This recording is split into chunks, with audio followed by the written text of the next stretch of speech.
Ladies and gentlemen, please put your hands together for Sarah Buck.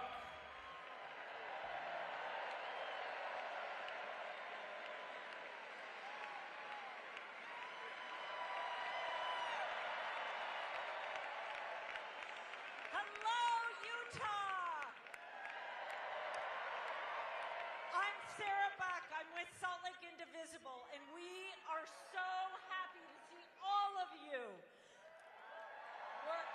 We're also thrilled to be welcoming Bernie Sanders and Alexandria Ocasio-Cortez to Salt Lake City, Utah.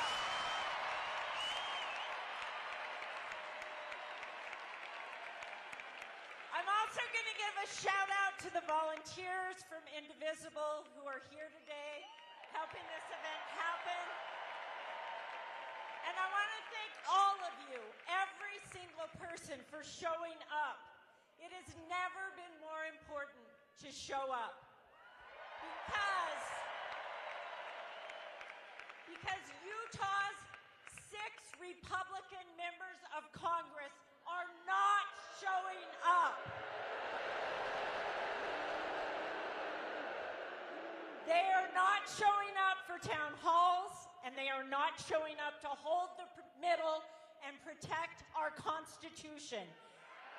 They are not doing their job. What they are doing is they are gutting our institutions and our services to give the wealthy more tax breaks. Republican members of Congress are allowing this president to govern by executive order, and that is not how America's government works. Congress was designed to be a check on the president's power, and they are not doing that. But in their absence, we, the people, have to hold the middle. We, the people, have to step up and step into this moment. At Salt Lake Indivisible, we have a mantra. It is action over anxiety. Say it with me. Say it with me. Action over anxiety. When you step in and take action, an interesting thing happens. You feel empowered. Doing this work brings courage. I'm going to give you some ways to take action.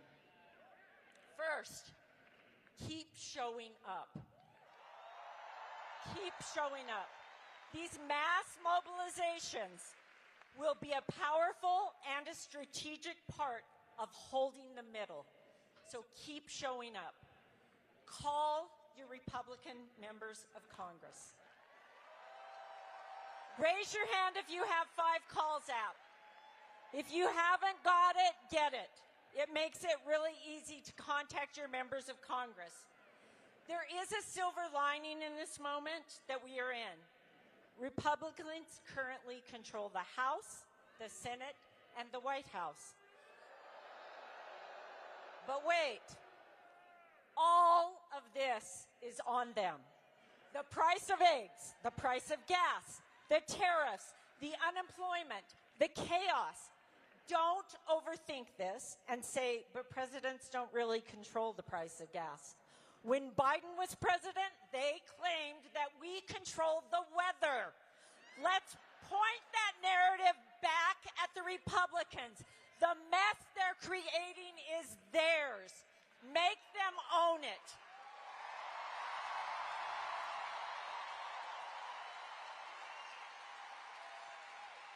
I want you to call and complain to them about how they are governing. Ask our senators, what is the plan for the Utah farmers who export alfalfa to China? Ask Governor Cox the same question, and your House member. Always close by asking for a town hall and for them to quit giving away their power. Number 3, use the power of your purchase. Support local businesses and boycott companies like Target, Chick-fil-A, Amazon. Use your power. Another very helpful app, Goods Unite Us, helps you to do this. And finally, donate to the organizations who are doing the work. Donate to fight oligarchy. Donate to the ACLU. Donate to the people who are doing the hard work. I need to tell you, and this is really important, this is not going away in 30 days. If you make calls for 2 weeks, you haven't done your job. You have to keep it up. This will be a sustained campaign. We do not have a chance to get back a lever of power until the midterm elections. So pace yourself, support each other, and do not lose hope.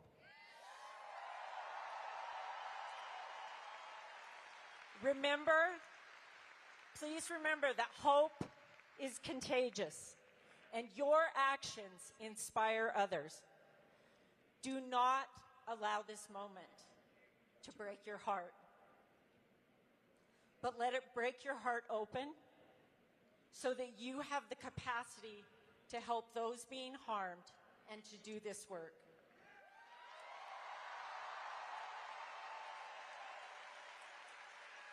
Thank you again for showing up, and I am so honored to introduce our next speaker. Michael Alosi is a RIFT federal employee, and of course, he worked in energy and sustainability. Let's give Michael a warm welcome.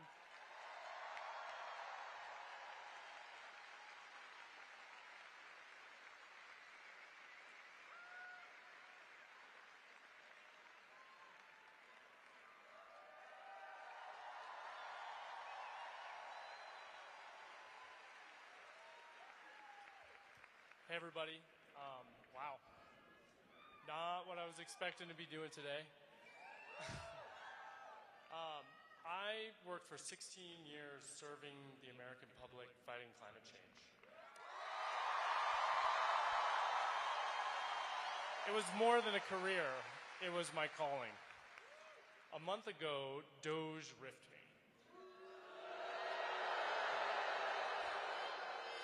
Not for my performance. As I see it, this administration simply could care less about the planet. So, what did it look like from the inside? I would receive constant demeaning emails all the time saying I was lazy and unproductive, my job was unnecessary. I'd get deception and threats, bullying me to quit. My colleagues in programs were eliminated with no regard. They're liquidating everything and privatizing everything.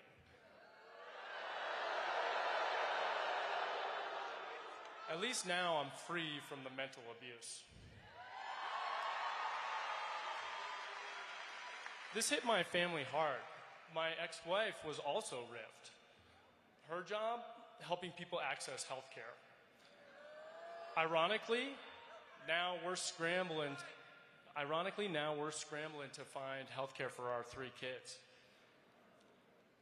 Look, I'm not complaining about losing my job. I'm smart, I'm resourceful, I'll be fine.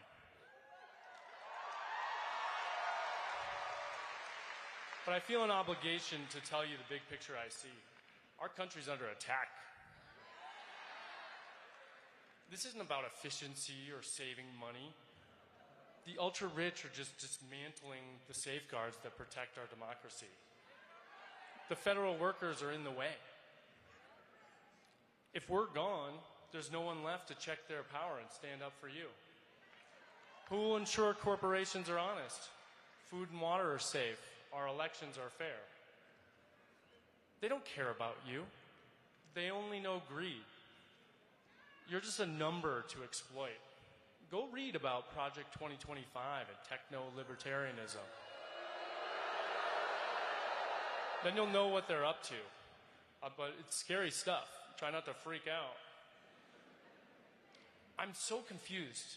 I know so many amazing, caring people who somehow still support this. Protest, rally, speak up, yeah, but what we really need is to find a way to bridge that gap with those people who don't agree with us.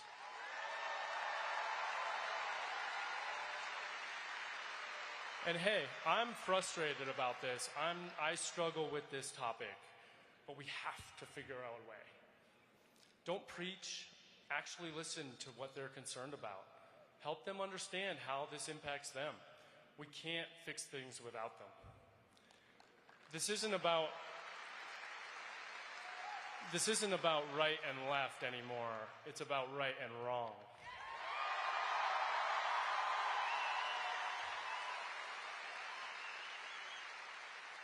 Don't let these wannabe tyrants scare you. That's what they want. When you're scared, you can't think. We're Americans. We're tenacious. We don't back down to people who mess with us or try and take our rights.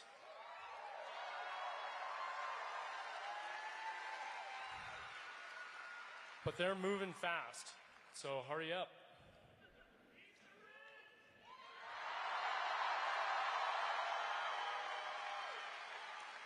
All right, next up is actually my neighbor, my friend, and my pharmacist, Benjamin Jolly.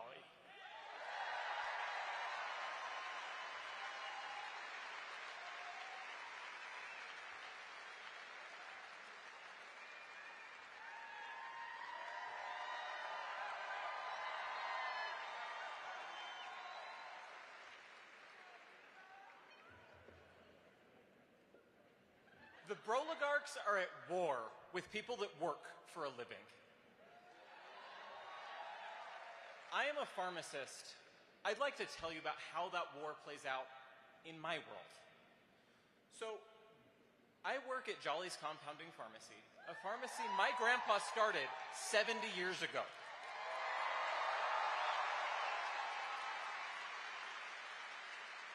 That makes us the third oldest pharmacy in the state. I graduated from East High School right here in Salt Lake City.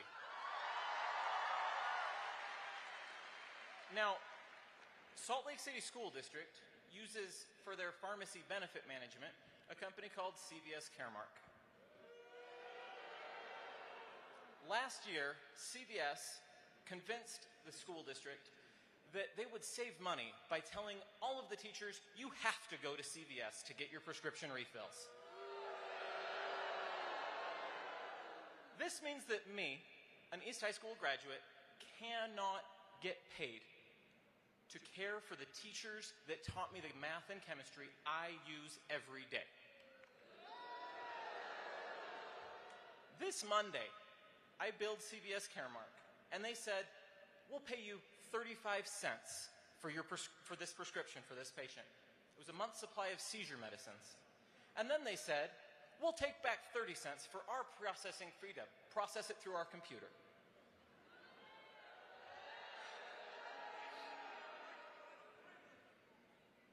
After my staff filled the prescription, and I checked the prescription to make sure it was safe and appropriate for the patient, my coworker delivered the medicine to that patient's home. For that level of care,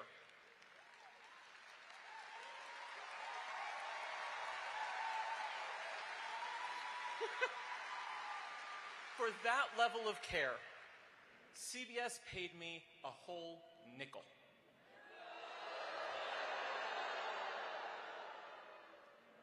This Friday, I went to our drive-up window and talked with a woman who was getting her brand new prescription for a blood pressure medicine called losartan. This was her first chronic medicine. She has never had to take medicine before, and she was worried. So I took the time to talk with her and talk about the importance of this medicine. She recently found out that her blood pressure was measured at 195 over 120. That's crazy high. So she started this medicine after I talked with her. And we talked also about what she could do with her diet and what else she could do to stay healthy taking this medicine. We talked for about 15 minutes. Her pharmacy benefit manager, OptumRx, paid me $0. And then told me to collect $6.63 from her.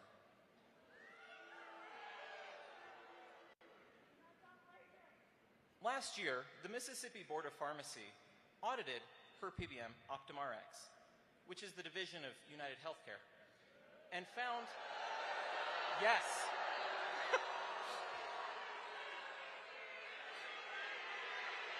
yes,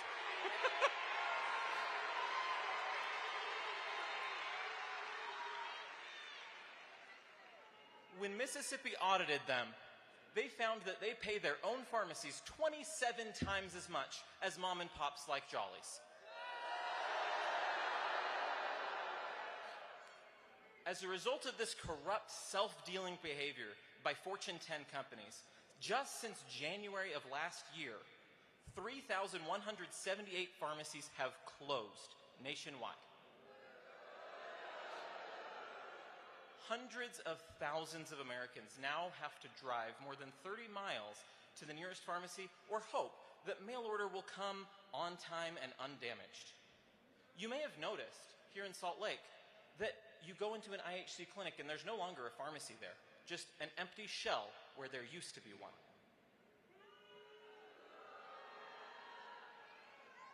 During the last Congress, the Senate Finance Committee unanimously passed legislation that would have reformed some of the worst of these pharmacy benefit manager abuses.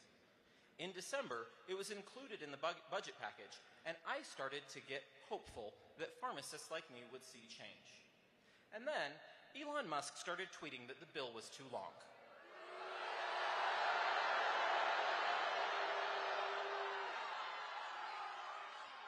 The next day, his tweet was, "What is a pharmacy benefit manager?"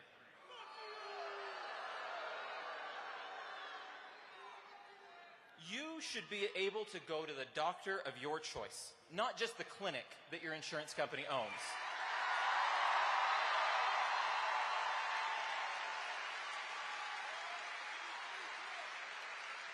You should be able to go to the pharmacy of your choice, not just CVS.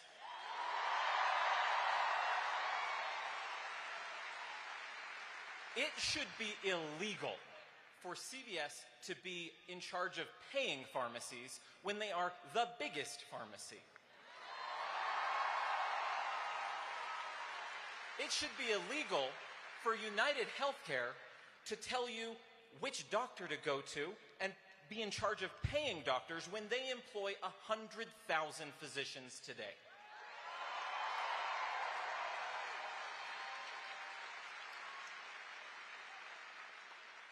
We need to break up big medicine.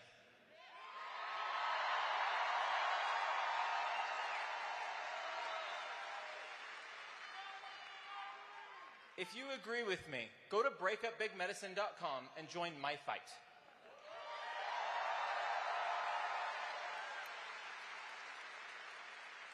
Thank you. Our next speaker is Caroline Gleich, professional ski mountaineer, environmental advocate, and former Democratic nominee for U.S. Senate for Utah.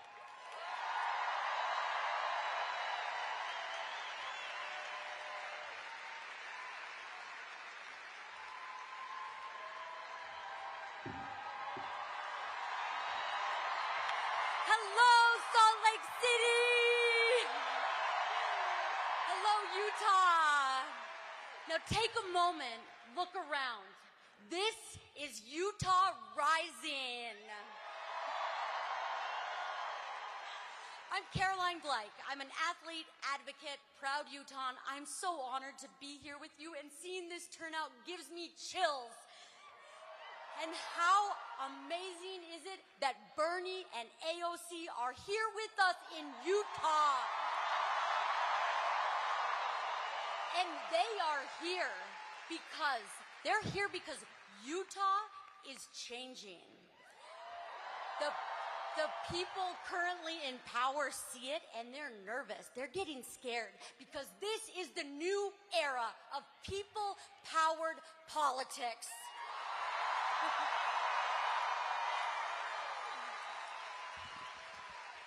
So last year, I did something that really scared me. I ran for United States Senate.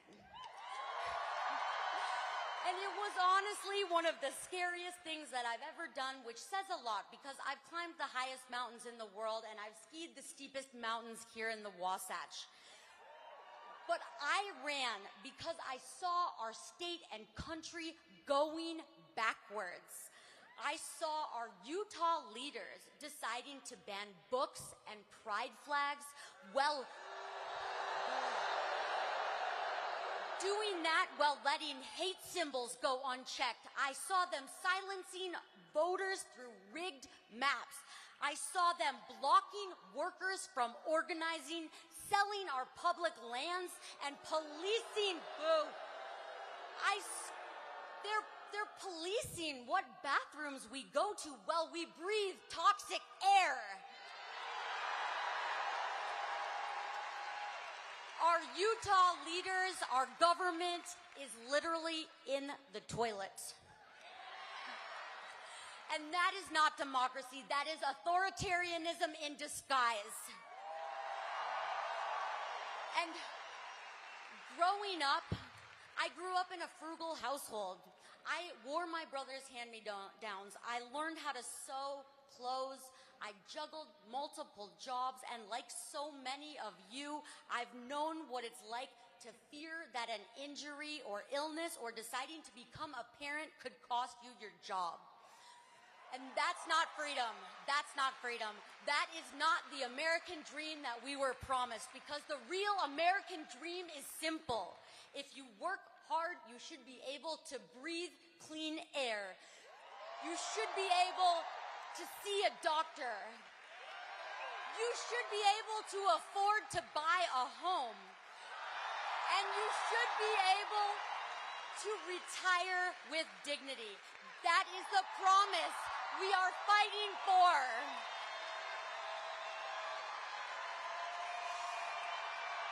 But instead of that, we've got billionaires and extremists like Donald Trump and Mike Lee. And they're treating our lives like line items, gutting Medicaid, gutting our federal workers, cutting taxes for the rich, and letting polluters poison our air and water while Utah families pay the price with their health. And they think that our public lands are treasured places, are bargaining chips to fund billionaire tax cuts. But do we have a message for them? Our public lands are not for sale. Let's hear it again.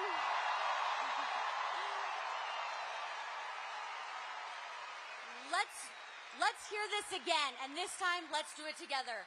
Our public lands are not for sale. Yes. And our democracy, they want to auction that off too. And in 2024, just 100 wealthy families spent $2.6 billion buying our elections. But we've got a message for them about that too. Our democracy is not for sale. One more time. Our democracy is not for sale. Yes. Now, this movement is not about left versus right or red versus blue. This is people versus power, communities versus the corporations, the many versus the greedy few.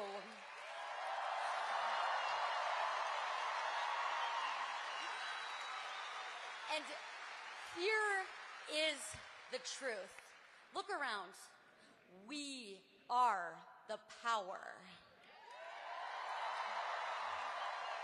And just like Utah families do when they balance their checkbooks, we can balance our federal budget without cutting Social Security, without cutting Medicare and Medicaid. And we can do that by finally making billionaires pay their fair share.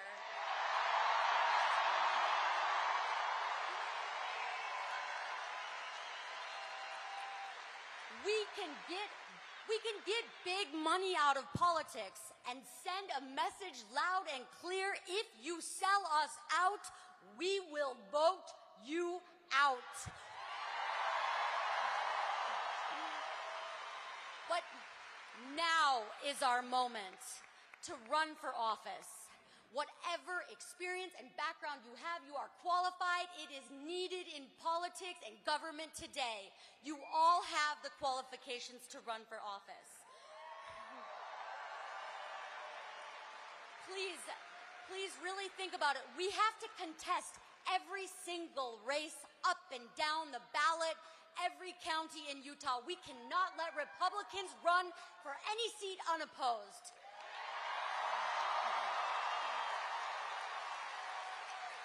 We can donate, volunteer, and please get involved with local politics and nonprofits. And tonight I have a huge ask for you. Tonight, before you leave, please, if you haven't signed the referendum to protect Utah workers, there are circulators with clipboards. There's about 50 circulators here. Take a moment. If you haven't signed, find a circulator with this clipboard and sign the referendum to repeal HB 267.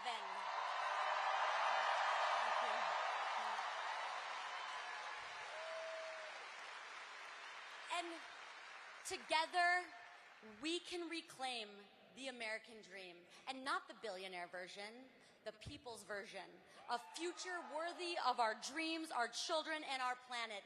And you all give me hope. Look at this turnout. This is incredible. You give me fire. And we're just getting started, because Utah is about to become the battleground state of the future.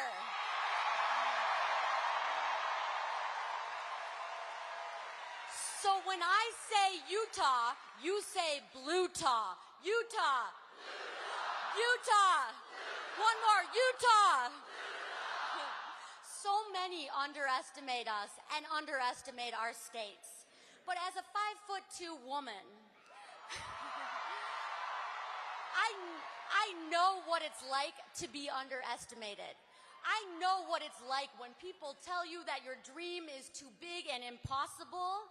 But when they say change in Utah is impossible, we say, watch us.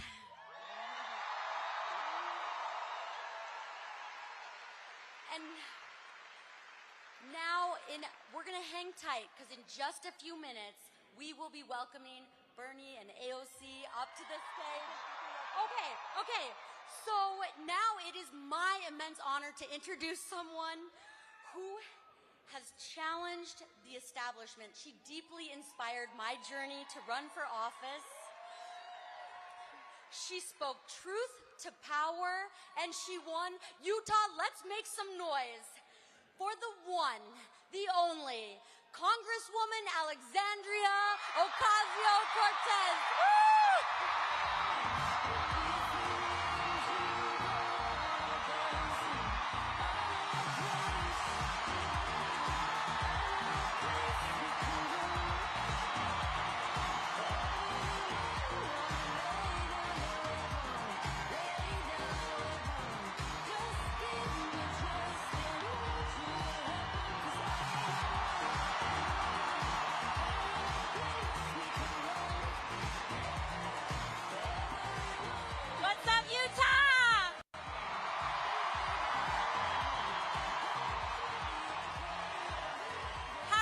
Tonight, are you all ready to change the world?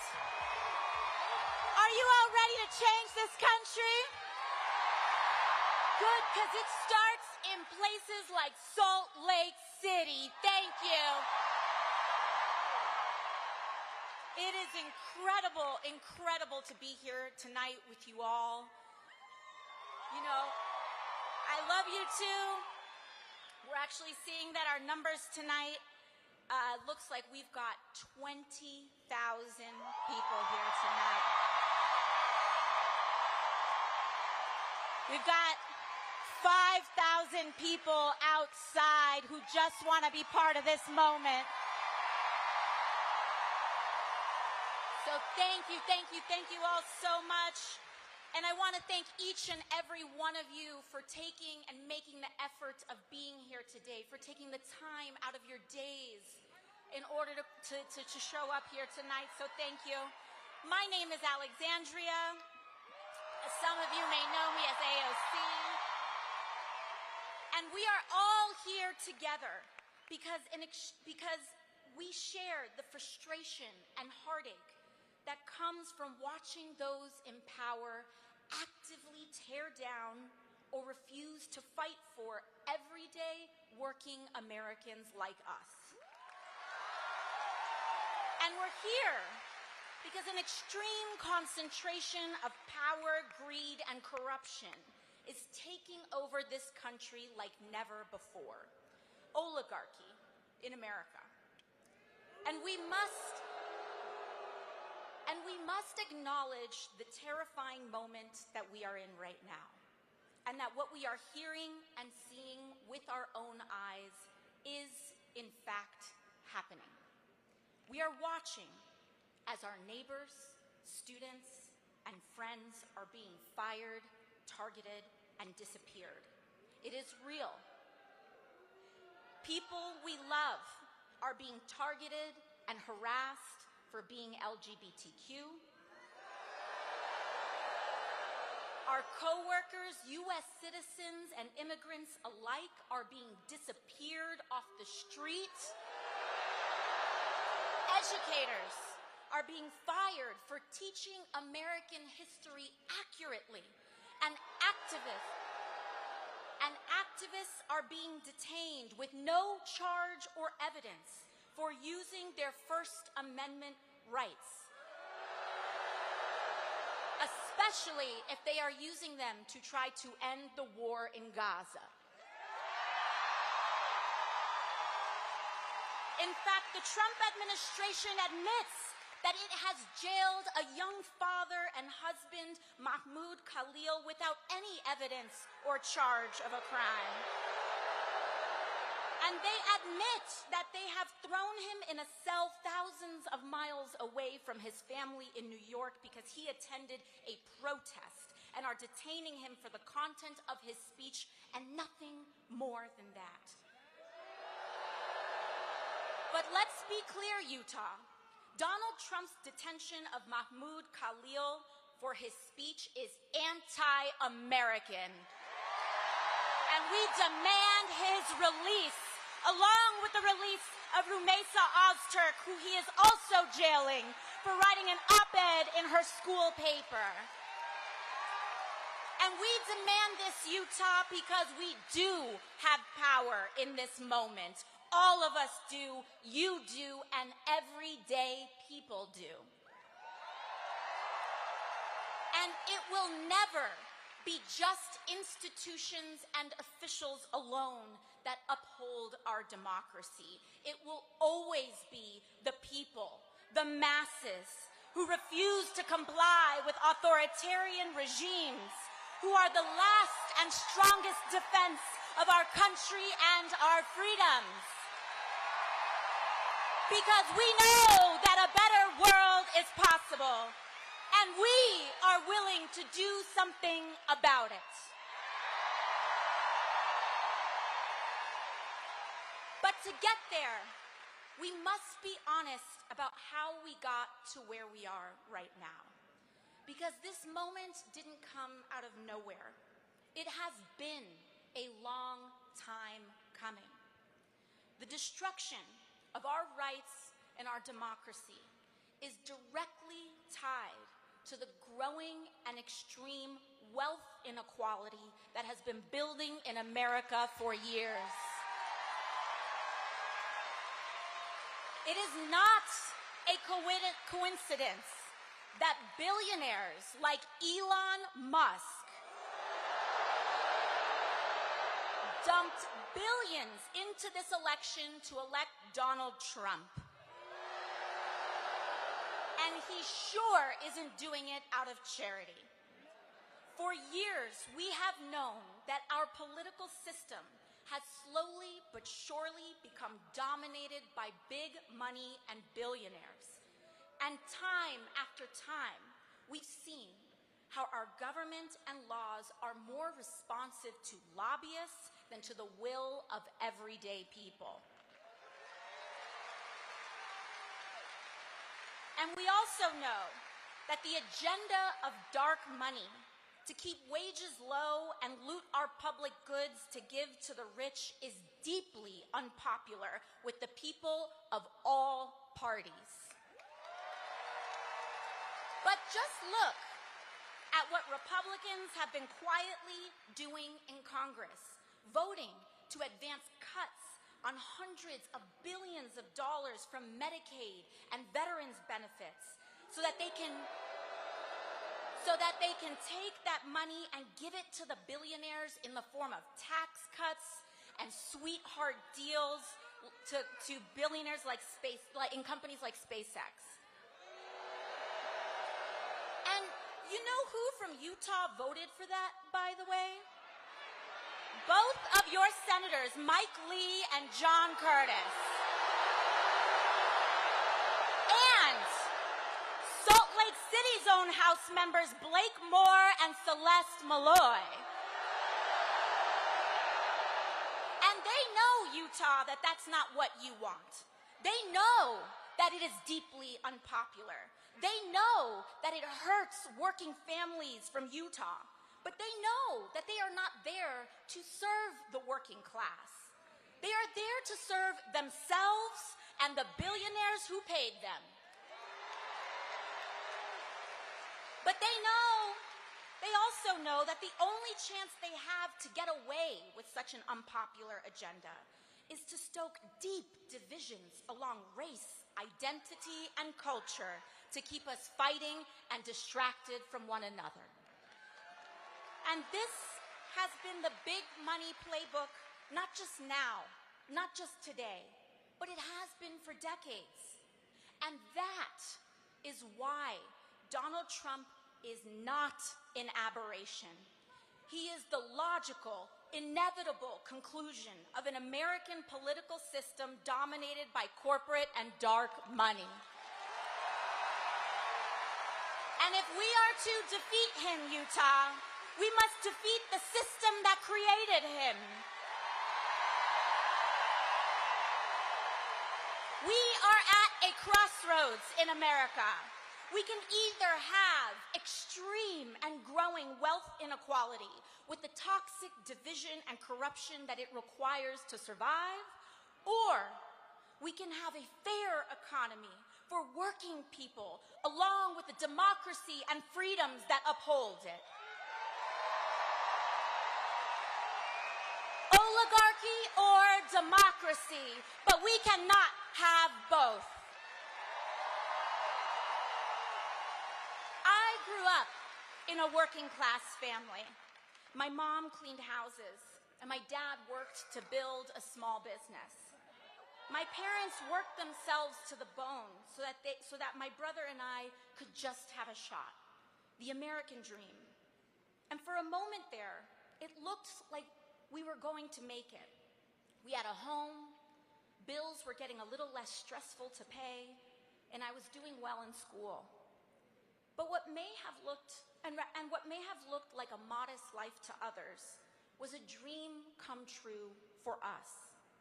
But suddenly, when I was a teenager, my dad was diagnosed with a rare form of cancer.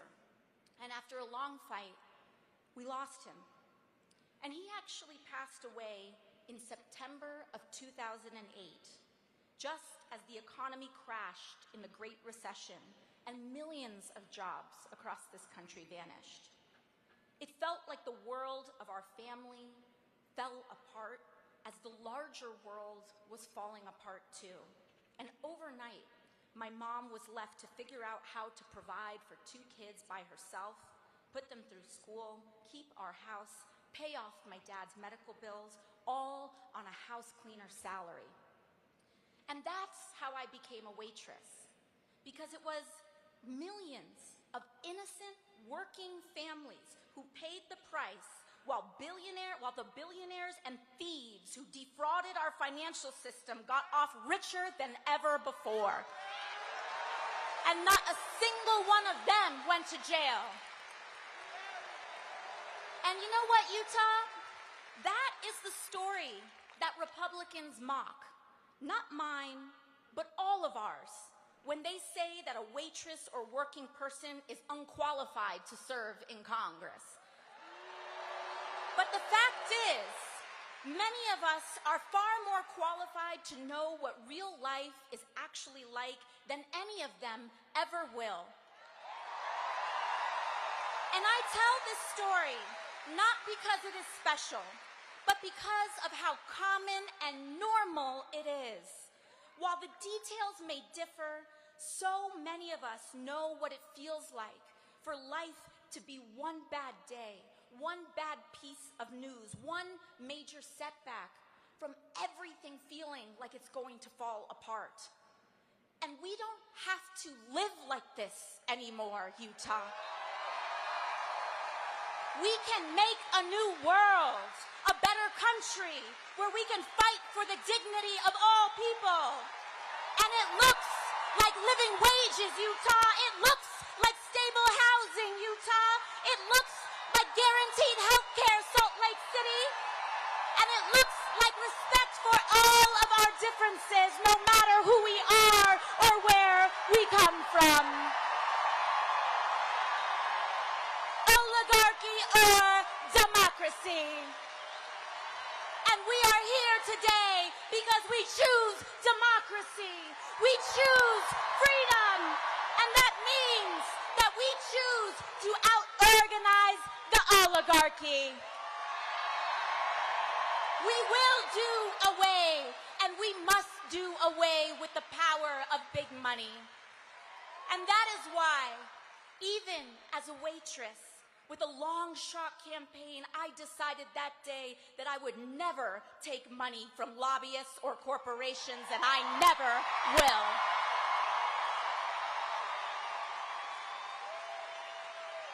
And when I got to Congress, I was genuinely shocked by how the place worked. Even having run against dark money in the first place, the everyday influence of corruption was astonishing.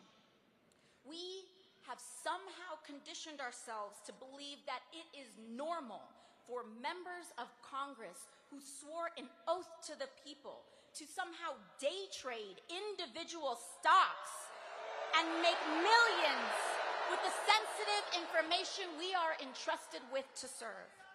How, I ask you, can anyone possibly make an objective vote on healthcare, energy, or war when their personal money is tied up in pharmaceutical companies, oil companies, or defense company stocks? You can't. And we saw this play out this week with Trump's corrupt and disastrous tariff scheme. And I hope that we can see now that Trump's tariff scheme didn't have anything to do with manufacturing like they claimed. It was all about manipulating the markets so he could quietly enrich his friends who bought the dip before reversing it all in the morning. All while our seniors and retirees suffered. Salt Lake City, this is a matter of fact. Donald Trump is a criminal.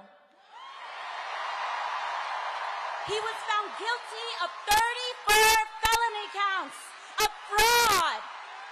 Of course he is lying and manipulating the stock market too. He makes himself rich, the billionaires who back him rich, and the members of Congress who collude with him rich, but not you or us or any working person in this country.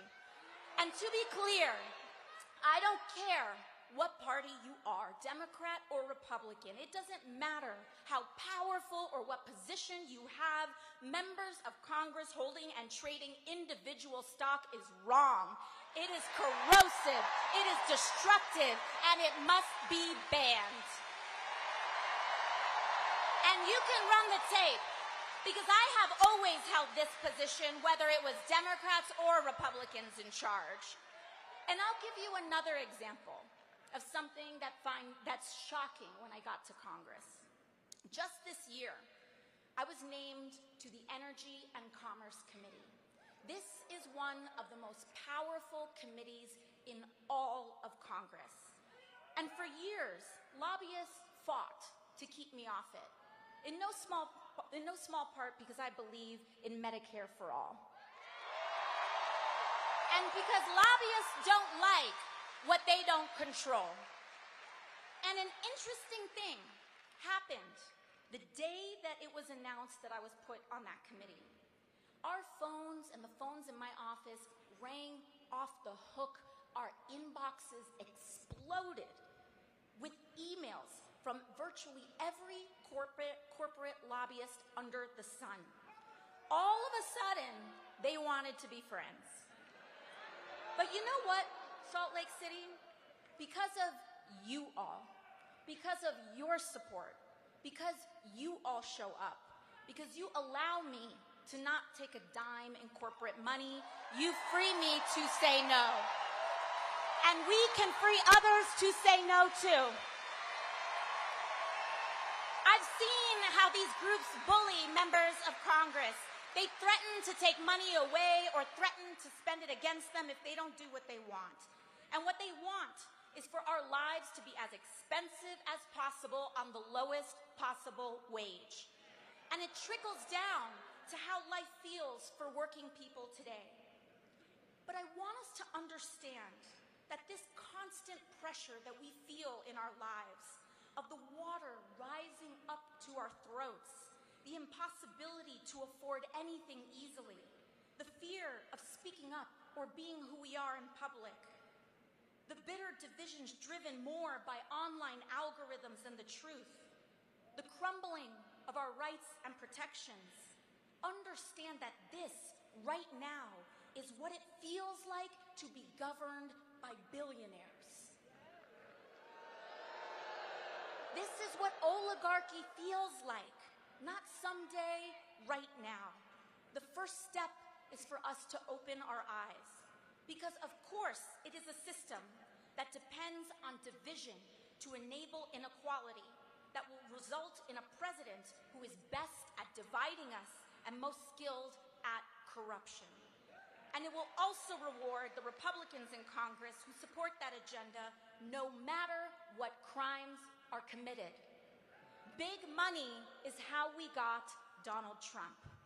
His whole presidency began with launching tools for bribery, meme coins and cryptocurrencies to fleece normal people and move money in the dark. Extortion settlements from media companies and law firms who gladly pay the price. Removing duly elected officials from the inauguration, even Republican ones, to make room for the unelected billionaires who sat right behind him. They have one central economic mission: to make billionaires richer at the expense of the United States of America. And it does not surprise us that their first economic mission has been to target Medicaid, Medicare, Social Security, firing our federal workers and cutting benefits from our veterans for hundreds of billions of dollars so that they can hand that money off to the wealthiest. And Utah, I know that it can look or feel impossible sometimes out here for the Republicans to be defeated. But that is not true. It is simply not true. From the waitress who is now speaking to you today, I can tell you impossible is nothing. Miracles start with the faith of mustard seeds. And that is what each and every one of you represent today. Small miracles of faith in ourselves, in each other, and in the refusal to give up. Because we are here for the long haul, Utah. We are here for the school boards and the community associations, for the small business groups and town councils, for public art and gestures of inclusion, and we will build from there until we flip the seats in Congress, until we take back the Senate right here in this very state. So you know what that means. We start working now, we start working small, and we will defeat Celeste Malloy and Blake Moore and give them the boot. And we will replace them with a brawling Democrat who fights for the working class. They are out there. Maybe you're right here in this stadium today. Because this, Utah, is the path to guaranteeing health care to every American, to establish a living wage, to tackle skyrocketing rents and mortgages, to take on the climate crisis, and establish a country where the American dream is possible for all of us. So I will end where I began. We might all come from different places, but we share many of the same experiences. So to all of those who came here today unsure of whether or not this is where you belong, I want to say that you do. No matter if you have all the right words to say, no matter your race, religion, gender identity, or status, no matter even if you disagree with me on a couple of things, if you are willing to fight for someone you don't know, you are welcome here. If you are willing to fight for working people regardless of who they are, you are welcome here. Because here everyone is valued. But we have to stand together. We cannot be tempted to turn in our neighbors or be fooled into thinking that we really are that much different than a trans or queer kid who just wants to be accepted. We can't be fooled into thinking that we're that much different than a dreamer who strives for a better future and to fulfill the American dream. Hate is a trap that sinks us all. And it is standing together without exception to reject division that is the only way that we can win. So I hope you see that this movement is not about partisan labels or purity tests, but it is about class solidarity. It's about you, the thousands of you who came out today to stand together and say our lives deserve dignity and our work deserves respect. And so we are here today to make a sacred promise to one another, and that is to take care of each other on our worst days and to share in the successes of our best. Thank you, Salt Lake City. And now it is my honor to introduce a friend, a companion, someone who has worked so hard to bring us all together and make today possible. Everyone, please put your hands together for Senator Bernie Sanders.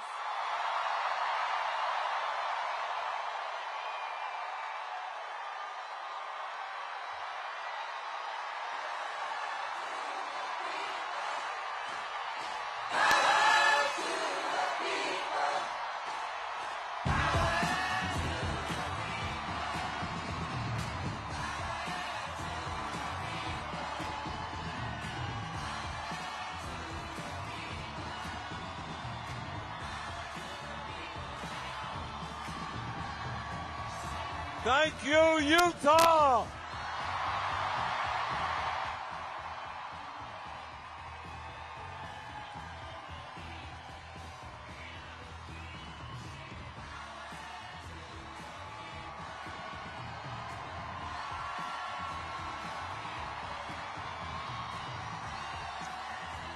Thank you. You know, Alexandria mentioned a moment ago that we were in LA yesterday. We had 36,000 people out.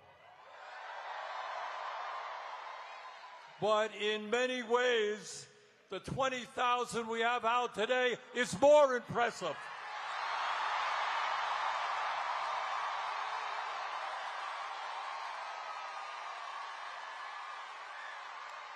And we're here in so-called conservative Utah, and tomorrow we're going to be in Idaho. Because we believe that in every state of this country, people are prepared to stand up and fight back. Now, I want to say a word about my daughter. No. I want to say a word about Alexandria and why what she's doing is so important. And here's the story. 6 years ago, 6 years ago, what were you doing for a living? She was a waitress.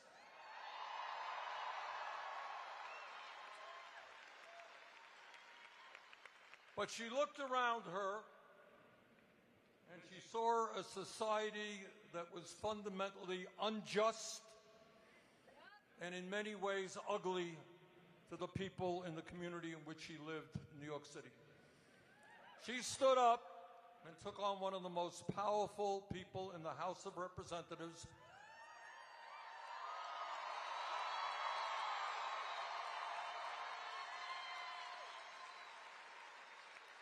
And she started with almost no money against the guy who had unlimited funds, and she beat him. Okay. Now, why do I tell you that story? It's not just to talk about Alexandria. The point that I am making is that in this arena of 15,000 people, there are hundreds of Alexandrias. There are hundreds of Alexes and Joes and Marys and Cynthias.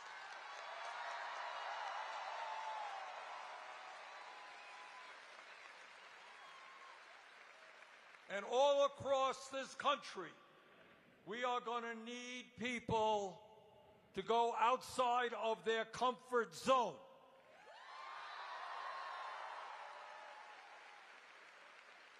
Because the establishment, man, they are smart. They are so smart. And one of the smartest things they do, one of the most effective things they do, is to say to all of you and working people all over America, hey, we got the money, we got the power, we own it all, you ain't nothing you're going to do about it. And a lot of people sit back and they say, what am I going to do? Can't do nothing. All right, my boss is going to fire me, this, that, and the other thing. And that is the mindset we have got to break through.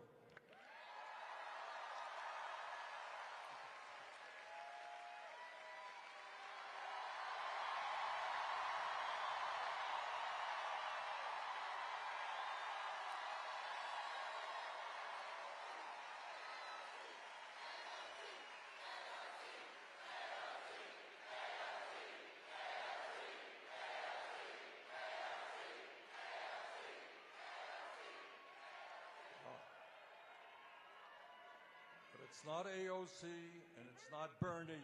It is you.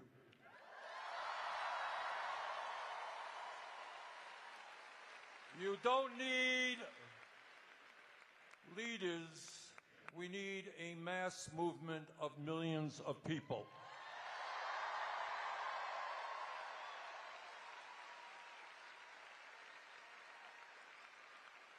Now, the reason that Alexandria and I have been running around the country is because, as all of you know, and she so eloquently stated, We are living in the most dangerous moments in the modern history of this country. And I really, especially for the young people, I wish I could not have to tell you that, you know, but it is just simply true. We are living in a moment where a handful of billionaires control our government.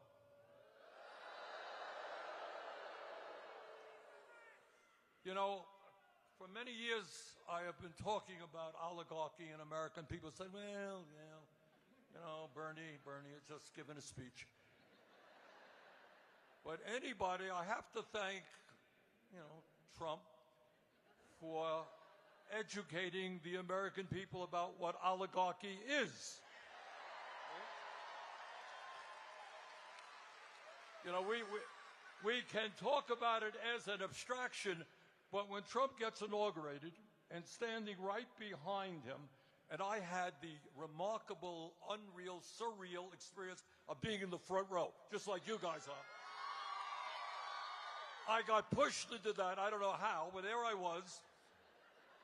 And there's Trump taking the oath of office, and right behind him are the three wealthiest people in America.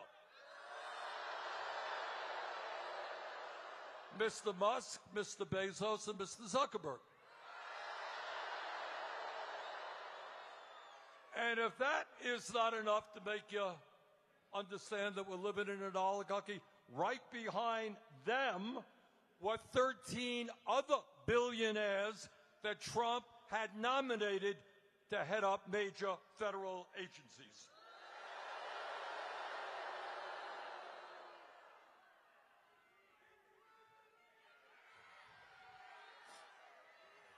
And then it's not only that we are living in a oligarchy and have a government of billionaires. I mean, that's bad. You know, I was thinking recently, I wish that I had been a better student in the 6th grade of American history. But I remember, and many of you will remember, Abraham Lincoln in 1863 in Gettysburg. Remember what he said? So what he said. He was looking out on the field, the battlefield. He had come there just a few days after the terrible battle where 20,000 Union soldiers fighting slavery, fighting to end slavery, had either died or been wounded. 20,000 soldiers. And he looked out on that field. And this is what he said. He said that we here highly resolve that these dead shall not have died in vain.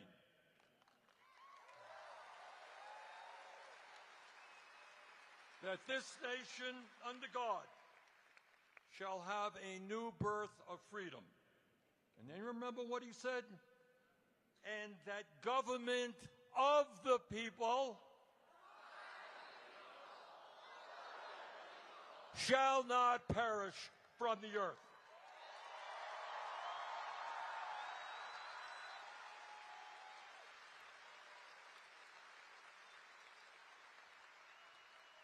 And that's why we're here. We do not want a government of the billionaire class, by the billionaire class, for the billionaire class. We want a government that represents all of us, not just the 1%.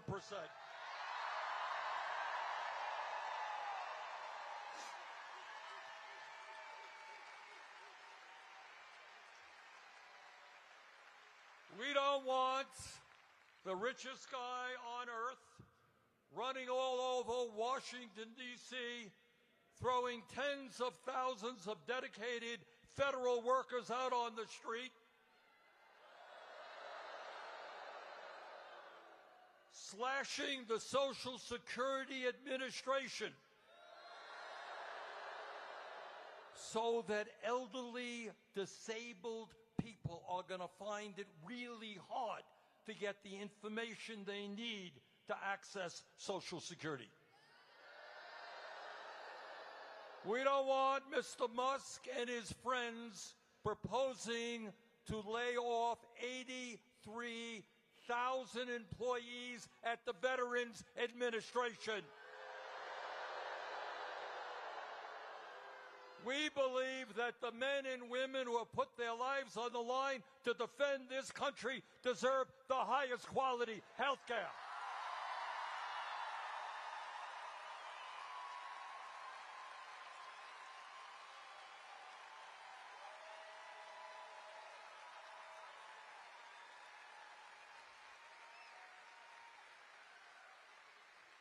We don't want Mr. Musk and his friends running around slashing USAID.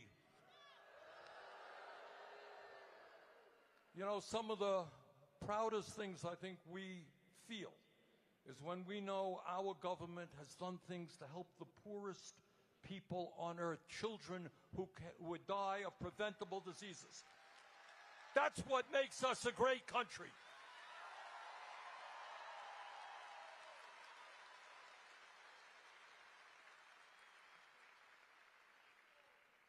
And what makes all of this stuff even worse is that all of these cuts, to Social Security, to the VA, to USAID, et cetera, they are designed to do one thing, and that is to give massive tax breaks to the top 1%.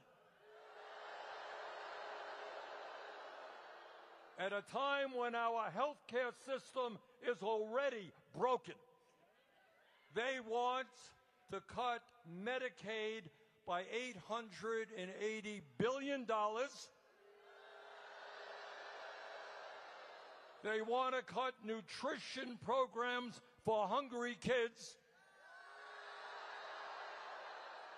so they can give Mr. Musk and the other billionaires a huge tax break.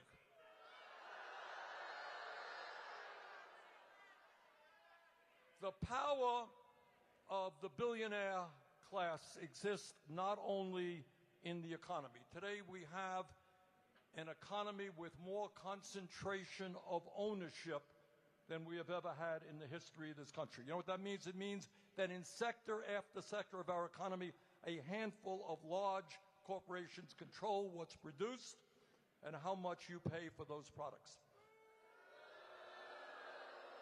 And that is why, in many instances, prices are so high. But they control not only the economy, they also control our corrupt campaign finance system. Now, I want you to think about it. I want you to think about it for a second, and you tell me, and I don't care if you are a conservative Republican, a progressive, an independent, moderate, whatever you are, you tell me. Do you think it is appropriate in this, the longest standing democracy on earth, that one man, Mr. Musk, could donate $270 million to elect Trump as president, and then get rewarded by getting the most important and powerful position in government?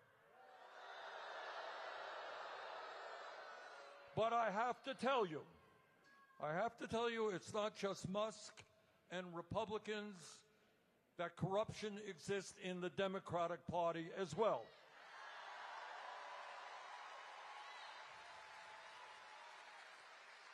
Billionaires in the Democratic side make huge contributions. And there is a reason why for too many years and for too many candidates, Democrats have not had the guts to take on powerful special interests.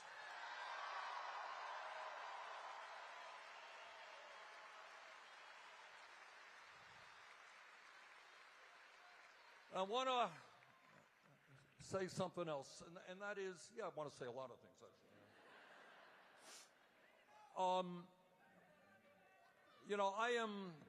I am not somebody who is, I am proud to be Jewish, but I'm not into organized religion very much. But,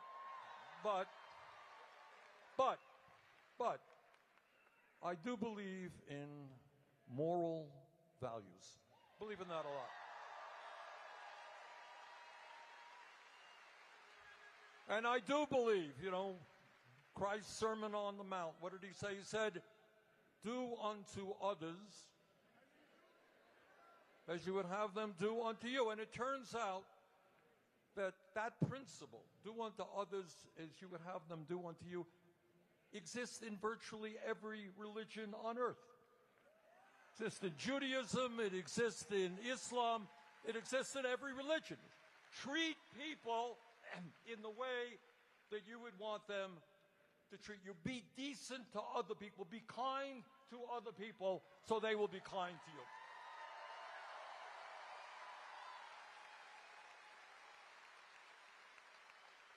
And I know that in Utah and in Vermont and all over the country, there are millions, tens of millions of people who believe that, who try to do the right thing, try to be decent, try to be humble, try to respect the rights of other people, try not to be bullies.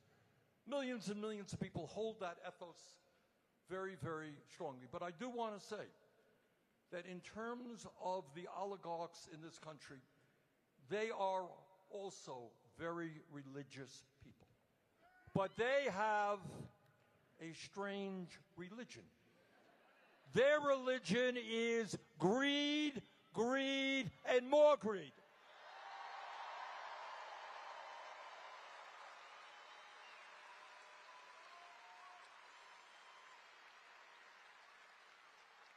All over this country, we have a very serious problem in Vermont and all over this country about addiction, right? People addicted to drugs, people are drinking too much, all types of addiction. These people, the oligarchs, are addicted to greed. Our job is to help them break that addiction.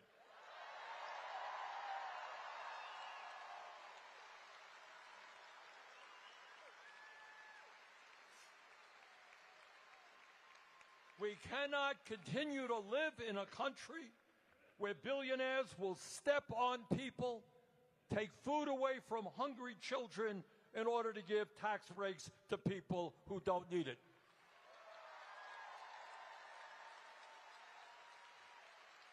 I happen to believe that we are more human. We live more fulfilled lives when we try to help other people, not step on other people.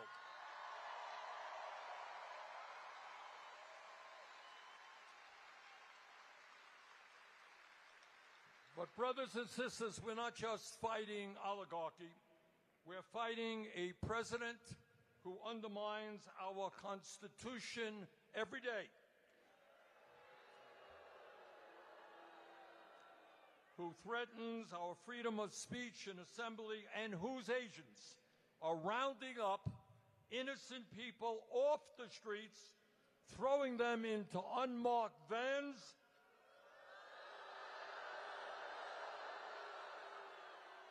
and bringing them to detention centers in this country and abroad. That is what takes place in dictatorships, not in America. We will not allow them to continue to do that.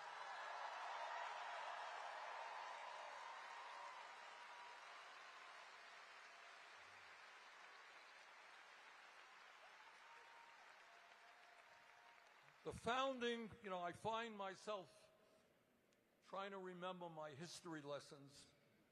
Should have done better in history. But I think back to the founding of this country. And let me tell you, the founding fathers of this country were no dummies. They remember the history. You're talking about the 1780s. They had just fought a war, an impossibly difficult war, where they defeated the King of England, the most powerful person on the planet.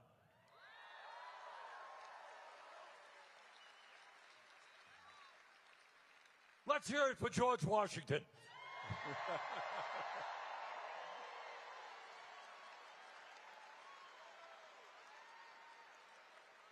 But anyhow, these guys had taken on an autocrat. And they sat and they sit around and they said, all right, what do we want in our new country? what we wanted. And what they said is, we don't want any one person to have all of that power. So they dealt with the Federalist Papers and all that stuff, and they came up with this kind of brilliant idea of a separation of powers. All right? They said we're going to have a legislative branch, Congress, House, and Senate. We are going to have a executive branch, the president. We're going to have a judiciary, the federal courts. And each one will have check on each other. And what I want to tell you, and I don't need to tell you, I think you're seeing it every single day. You have a president who is working overtime to take power away from the Congress. You got a president who is working overtime to take power away from the federal courts. Now, it is unprecedented. You know, no president, no member of Congress wants to see a Supreme Court or any court rule against him or her. We don't like to see that. And I will tell you that we have seen in the last 20 years with the Roberts Court horrendous decisions on Citizens United and Roe versus Wade, terrible decisions.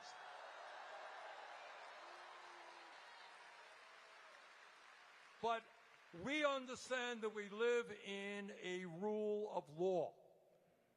What Trump and his friends are doing now is they're saying, oh, a judge ruled against us. A judge said we can't do something which is unconstitutional. Let us get rid of that judge. Let us impeach that judge. So in other words, you take power away from Congress, you take power away from the judiciary, and also you got a president who really does not like to be criticized. So he is sued. I mean, this is, again, unprecedented. He has sued ABC, CBS, Meta, the Des Moines Register. The Des Moines Register did a poll he didn't like. They are suing him. They are investigating right now PBS and NPR.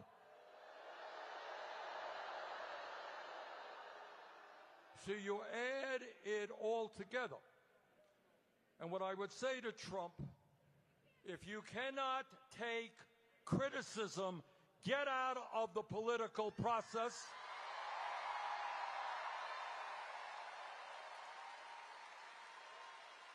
This is a democracy, and criticism is an essential part of that democracy.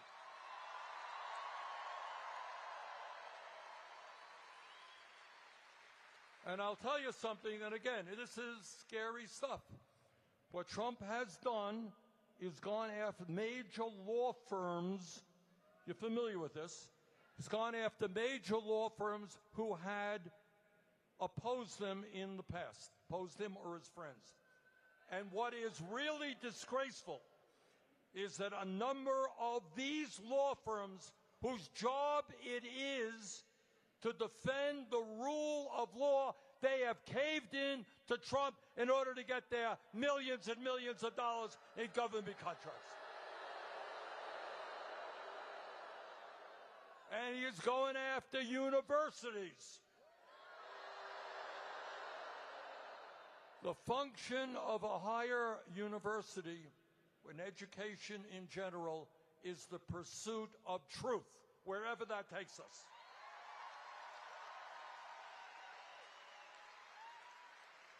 And we are now seeing, really sadly, major universities changing their curriculum in order to appease Trump and hang on to their federal grants. Founding fathers of our country waged a war for democracy. We believe in democracy. We are not going to let Trump take us into an authoritarian society.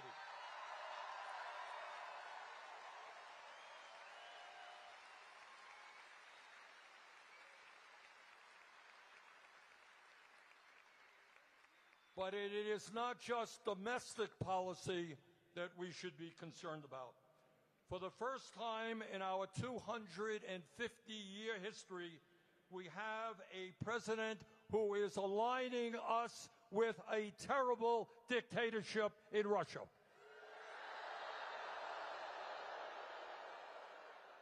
No, Mr. President, Ukraine did not start that war. Putin and Russia did.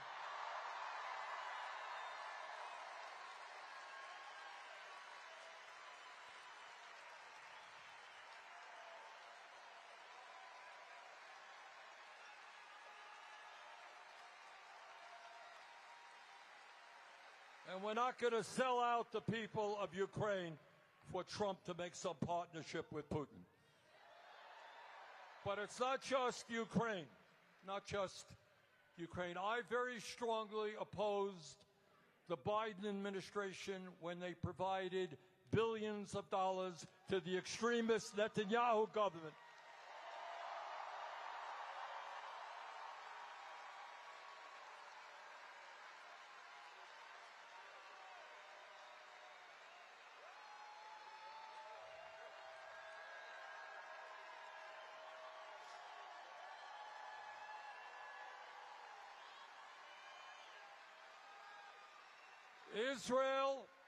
Israel, like any country, has a right to defend itself against terrorism. But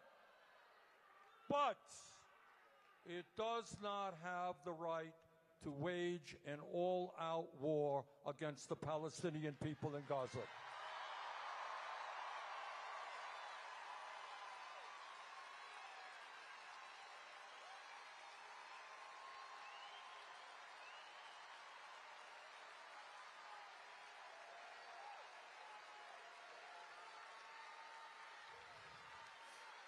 This is a war that has already killed in an area of 2.2 million people, has killed 50,000 people, has injured over 110,000, 60% of whom are women, children, and the elderly.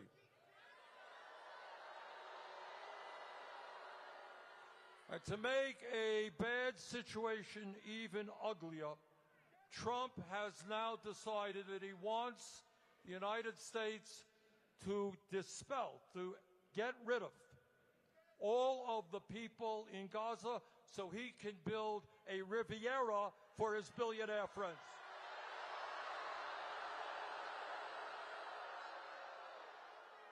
That is beyond insane, and we're not going to allow that to happen.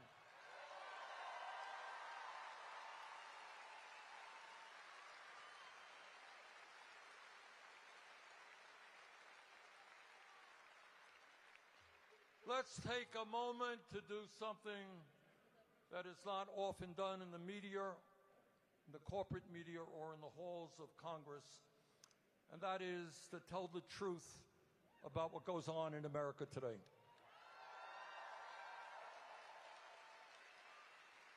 And here it is, in a nutshell.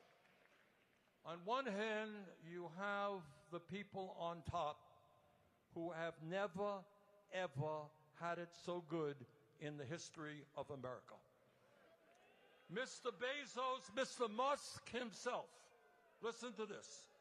One man owns 5 times more wealth than the bottom 50% of American households. He is worth $340 billion, while the bottom 50% of households are worth $63 billion. The top 1% in America now owns more wealth than the bottom 90%. And CEOs of major corporations now earn 300 times what their workers make.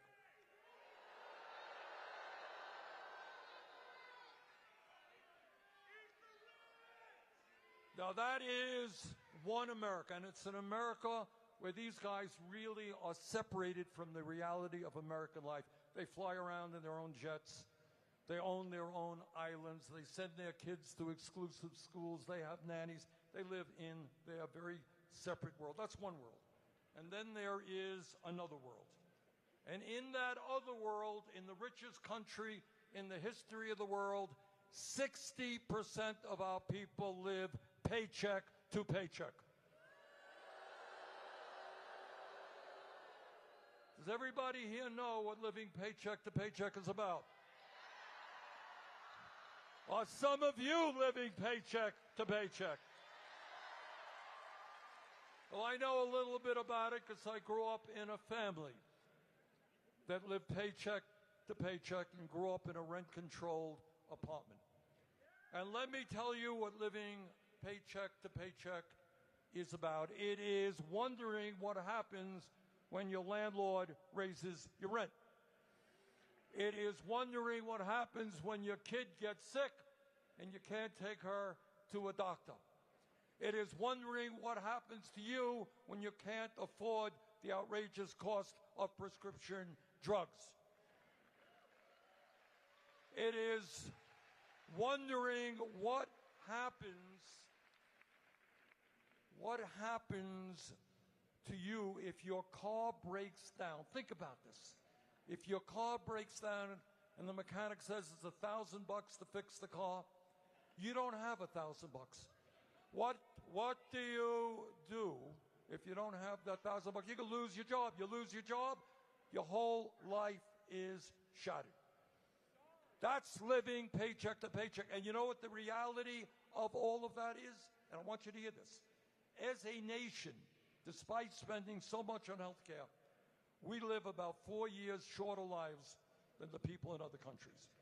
But here's something that is very rarely discussed. If you are working class in America, you will live a 7-year shorter life on average than the rich.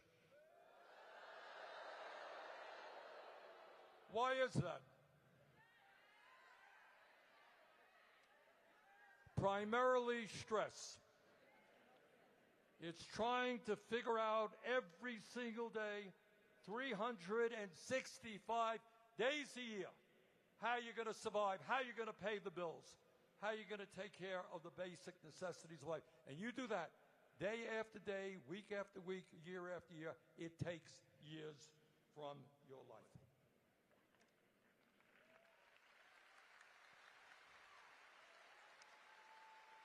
So you got an American economy today, people on top, never had it so good. Working class people, 60% of whom live in paycheck to paycheck.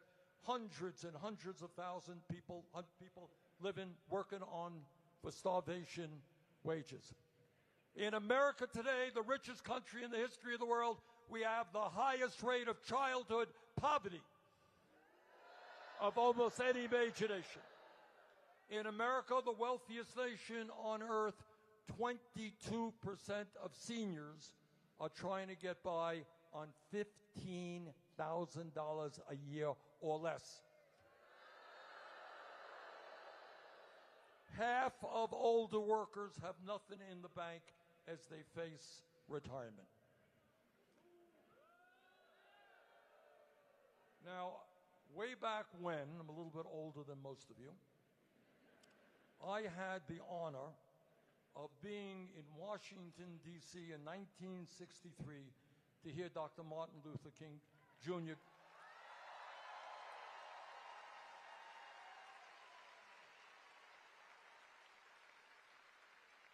And I was there, not up here, but way, way, way in the back, huge crowd, hearing him speak about racism in America and the need to end racism. And the good news is that over the last number of years, we have made progress. Not enough, but we have made significant progress in ending racism in America.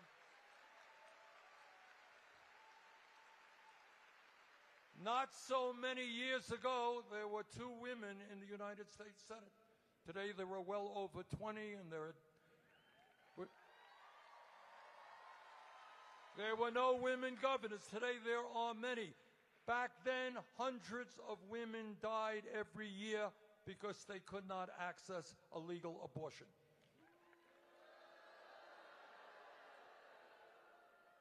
We have made some progress, but that struggle still continues. Women have the right to control their own bodies, not the government.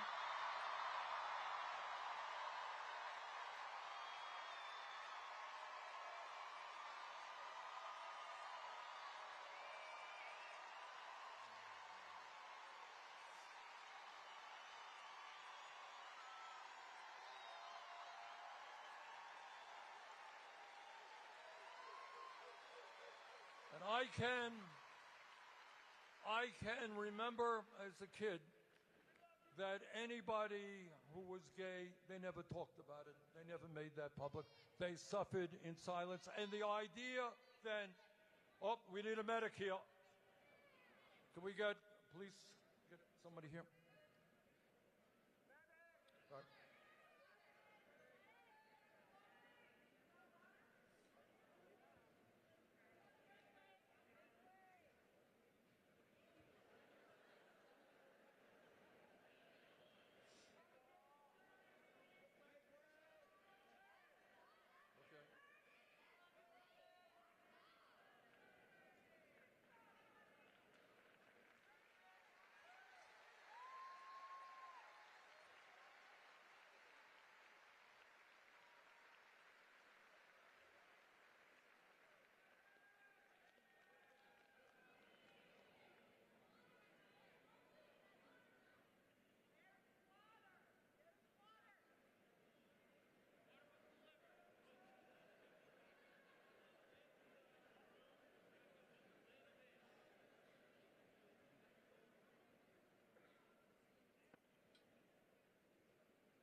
All right, I think she okay? Okay, good.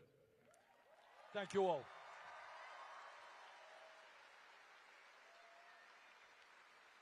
What I was saying is it wasn't so many years ago, so many decades ago, where people who were gay had to keep it to themselves, and they suffered in their silence. And the dream, the idea of gay marriage was something almost inconceivable. All right, my point in saying these things is that over the decades, we have made progress in a number of important areas. We've made progress in combating racism, made progress in combating sexism, made progress in combating homophobia.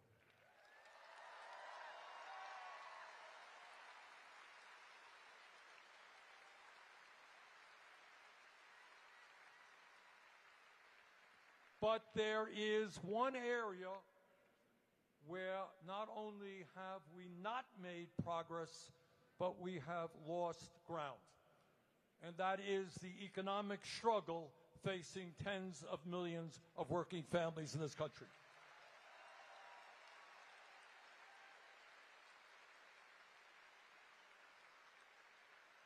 Back in 1944, in a State of the Union address, President Franklin Delano Roosevelt, one of our very greatest presidents, he said something very profound. And in so many words, what he said is, we have a Constitution, it's a great Constitution, guarantees freedom of speech, freedom of religion, etc. But what we need to do is incorporate it into our values, the understanding that economic rights are human rights.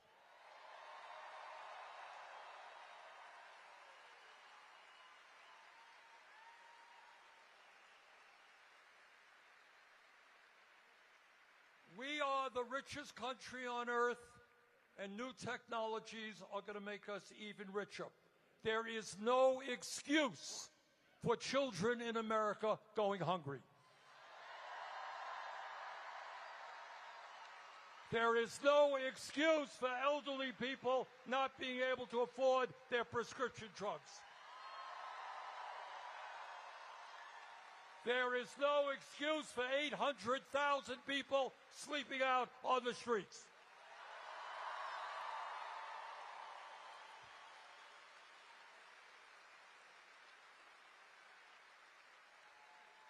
Now, what the establishment does, and that is the media and all of the corporate world, they want to tell you that you're not entitled to anything. That life is a struggle, that it's dog eat dog, and if you were born poor or working class, tough luck. Well, I have a different vision for America. And that is, we have got to end this corrupt campaign finance system, overturn Citizens United.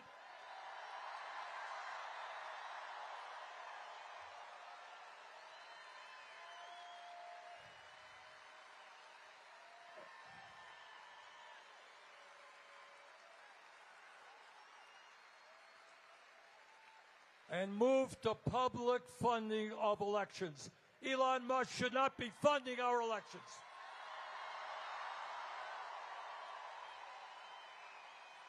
We have got to deal with the grotesque level of income and wealth inequality. We're not going to give tax breaks to billionaires. We're going to demand they start paying their fair share of taxes.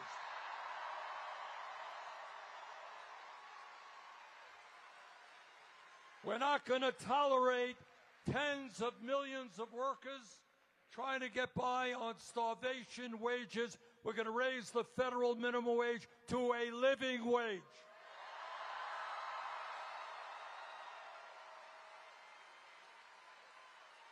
All over this country, workers want to join unions.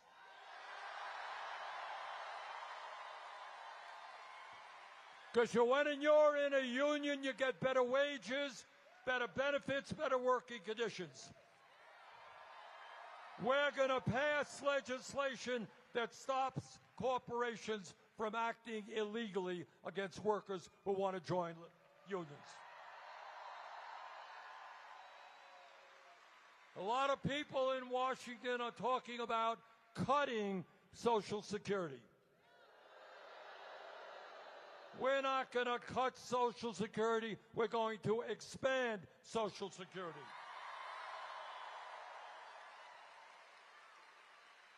Now, some of the young people here may not know it, but not so many years ago, if you had a job, you would often have what's called a defined pension benefit.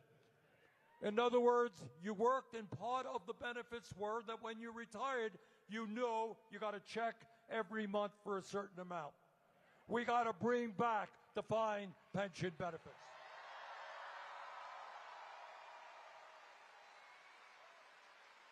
And when we talk about where we want to go as a country, I want everybody here to understand we are the only major country on earth that does not guarantee health care to all people as a human right.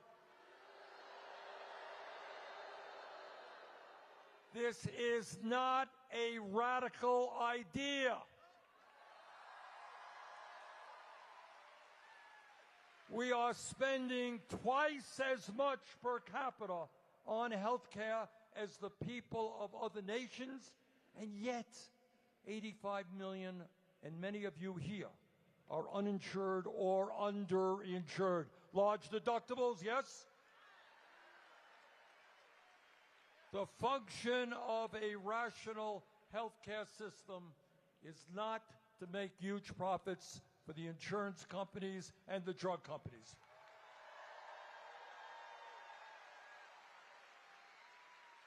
We need a Medicare for all single-payer program.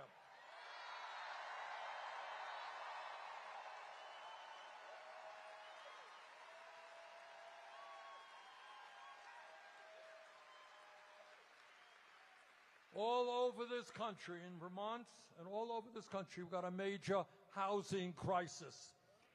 It's not just that 800,000 are homeless. 20 million Americans are spending 50% of their limited incomes on housing. That's crazy. Instead of spending $1 trillion a year on the military, let's build 5 million units of low-income and affordable housing.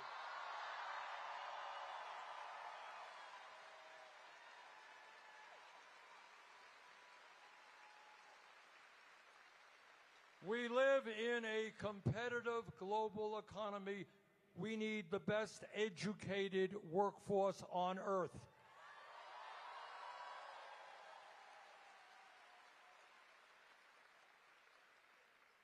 It is beyond absurd that young people who want to get a higher education or go to trade school have to go deeply in debt in order to do that.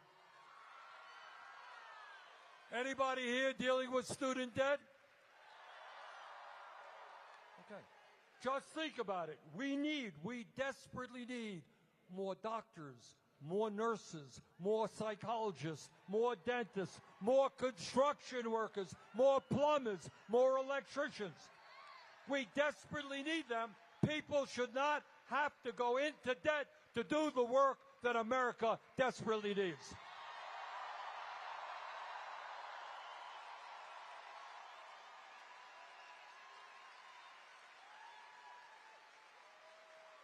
It is not a radical idea. It is not. 100 years ago, working class people said, you know what, we want our kids not to be working in factories or in the fields. We demand public education. And we got that. But that stops at the 12th grade. The world has changed. We got to make public colleges and universities tuition free.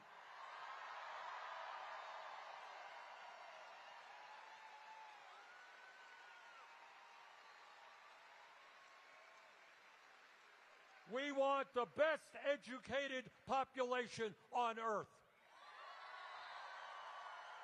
From child care to public schools to higher education. That's what we should be doing. Now, Donald Trump, in his genius, thinks that climate change is a hoax. We know it is an existential threat. And we know we can create millions of good-paying jobs, transforming our energy system away from fossil fuel to energy efficiency and sustainable energy.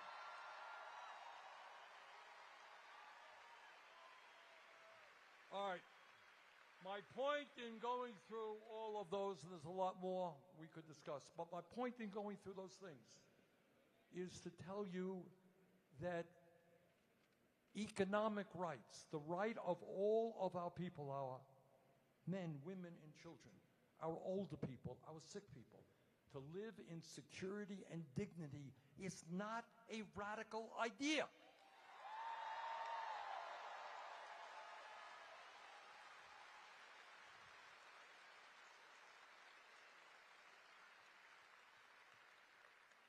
Back in 1857, Frederick Douglass. You all remember Frederick Douglass?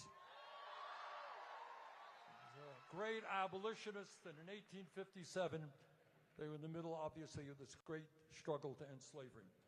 And I want you to hear what he said, because what he said back in 1857 in the fight against slavery is as relevant today as it was then. This is what he said. Listen carefully. Power concedes nothing without a demand. It never did, and it never will.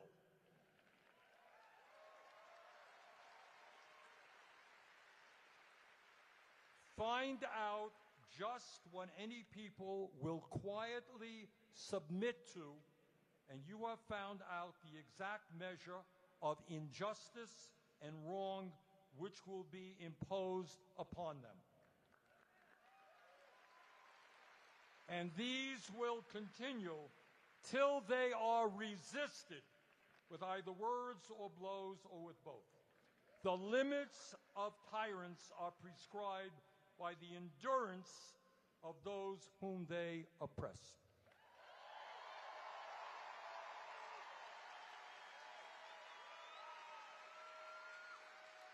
pretty relevant today, isn't it? In other words, all that Douglas is saying, they ain't going to give you nothing. They want it all. And unless we stand up together and tell them, sorry, this country belongs to all of us, not just the billionaire class, unless we bring our people together, we will never achieve the goals that we want.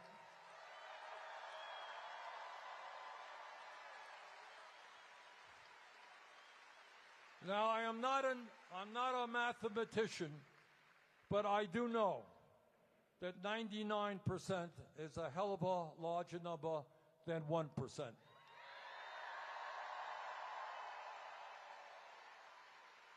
So if we stand together and not let them divide us up by the color of our skin or where we were born or our sexual orientation, if we stand together, we can defeat Trumpism, we can defeat authoritarianism, we can defeat oligarchy, we can create a new nation. Thank you all very much.